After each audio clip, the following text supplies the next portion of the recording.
Japanese bamboo baskets, of course, it's a functional and also maybe decorative piece. It's part of that life cycle, and it's living. It's not dead. It's still constant moving, changing, and want to go back to nature. Some of the baskets are very sort of organic, and some of them are perfectly round, for the baskets. And I asked him, how do you make this so perfect circle? And he replies, your heart have to be circle within. And I think that's what Ikebana people, create their arrangements. Your heart needs to be a circle. As this day, Indonesia is still very patriarchy, and it's a combination between Islamic patriarchy law and then the state patriarchy. But women, through weaving, kind of get recognition and also have kind of find a way to challenge the system by making it, master the technique, the production itself. This is from my mom. My mom got from my grandma, but my mom gave it to me actually when she was not feel well. She passed away very young. This is very important for me. So, for me, it's very precious because it's about memory and about who is making it, and it's given to me. And I'm very, careful and happy to have it. And for me, it's beyond the batik as an art, but it's a message, and also always remind me about what we have in the family, being together or being separate. This divination tray is called opon. It is used by Babalawo, these are the diviners, to whom you go if you want to find out something about the future, something about your job, something about your family, or even about war. So everybody everybody goes to the Babalawo to find out something they do not know. It's the circle of the world, controlled by the gods at the cardinal points. And in that circle, like from a television set, we will be able to read our future, because when he throws the opele on the ground, he then marks the particular permutation in white chalk on the tray, and there it is.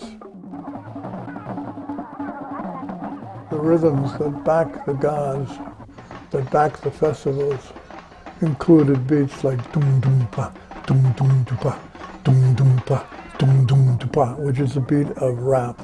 A man it proved his manhood not so much by muscle, but by mental agility and the ability to master kinzonji.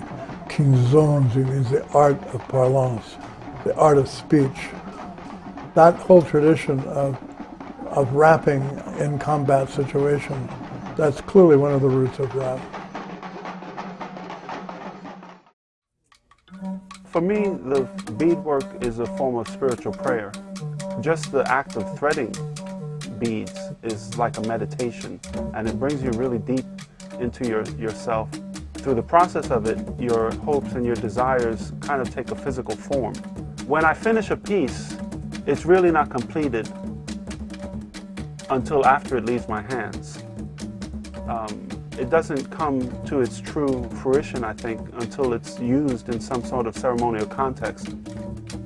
When it's wearing this crown, he's transformed. He's no longer known by his first name. He can no longer be called Bob or Joe or anything. He's revered like any other divinity.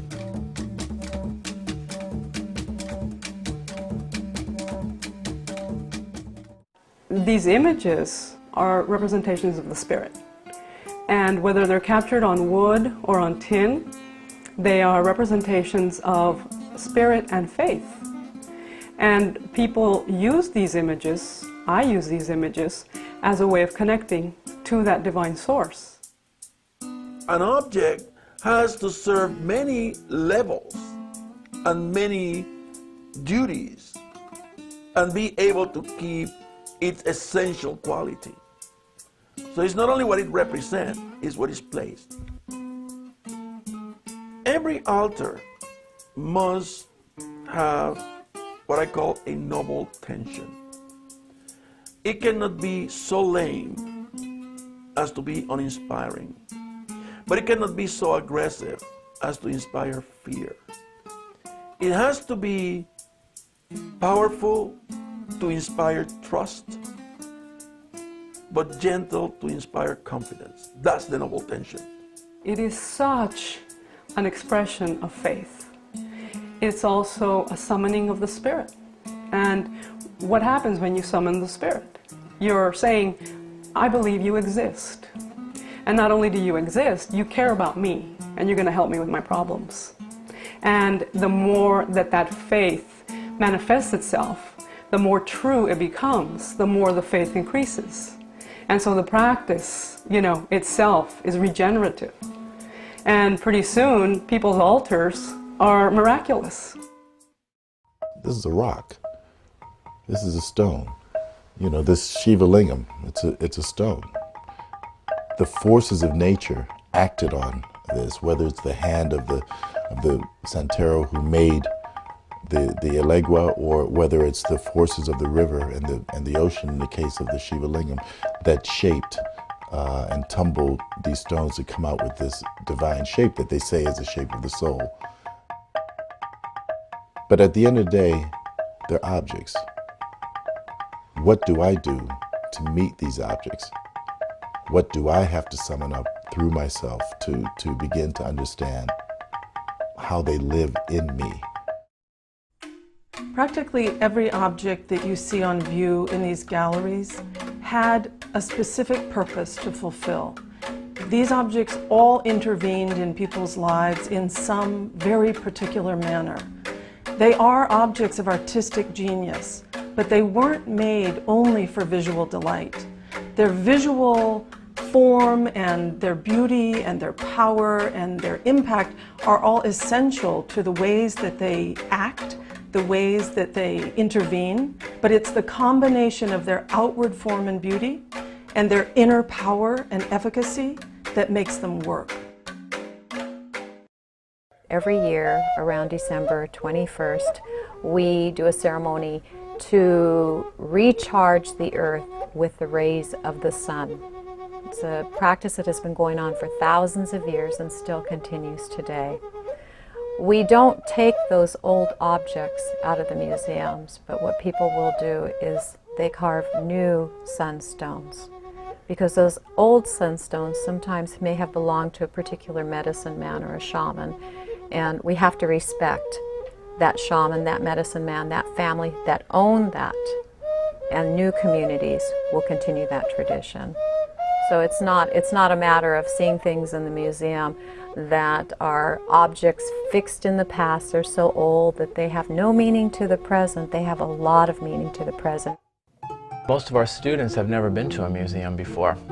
When we encourage them to use and incorporate identity, they are more than ready to instill their art with this idea, themselves, their nationality, their heritage, and their culture. And it's only wonderfully underlined when we actually can go and experience objects that are very closely connected to the artist and cultural identity. When you see an object, refocus your lens. Think about the people who made this object and how they used it. And let your imagination also take you on a journey of other peoples, of other lands. It's the best education you can have.